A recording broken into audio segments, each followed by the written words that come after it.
Hello friends, Valerie here with a Great Lakes Road Trip Mystery Knit-Along tutorial. This one is for leg 8, My Clue, which is featuring this Rick-Rack rib stitch pattern, which I absolutely love. To get started on this, I've done a couple edge stitches here, but the big key to this is that we reverse the order and that we work the first 2 stitches.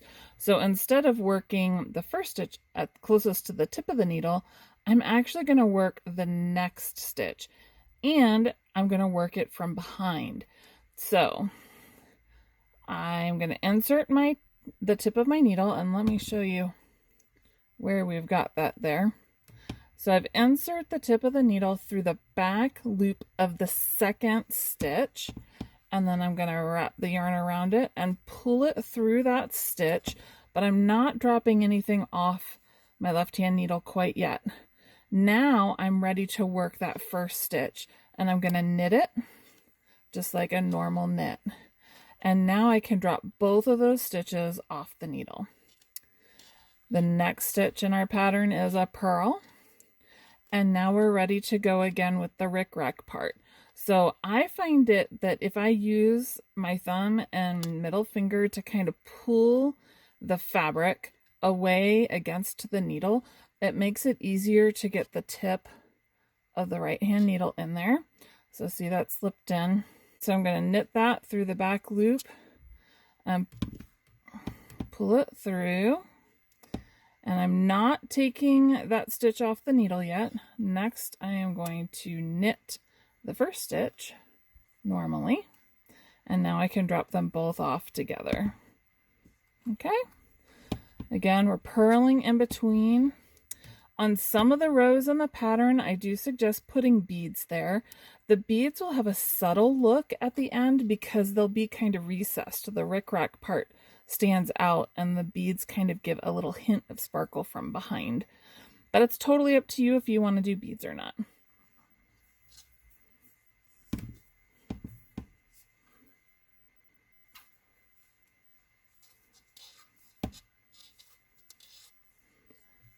Okay, so for row 2 of the rick-rack rib, it's actually a little bit easier because we're going to work both of the rick-rack stitches from the same side, and there's none of the back and forth. But we're still going to work the second stitch first, and then the first stitch, and we're going to work them as purls this time. So again, you can use your fingers to kind of pinch the fabric and pull it down to make it easier to get into that second stitch. We're going to purl it, and then I use my fingernail to kind of separate the first stitch and bring the yarn through. And now for the stitch in between, we're knitting that. Bring the yarn back forward. Oops. Let's do this again. We're going to purl into the second stitch, and then we're going to purl into the first stitch.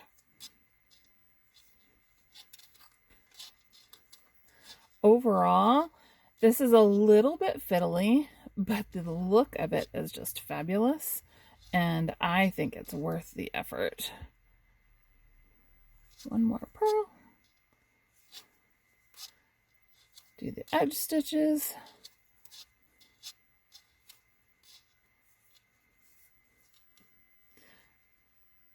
And there you go. A beautiful little rick-rack rib.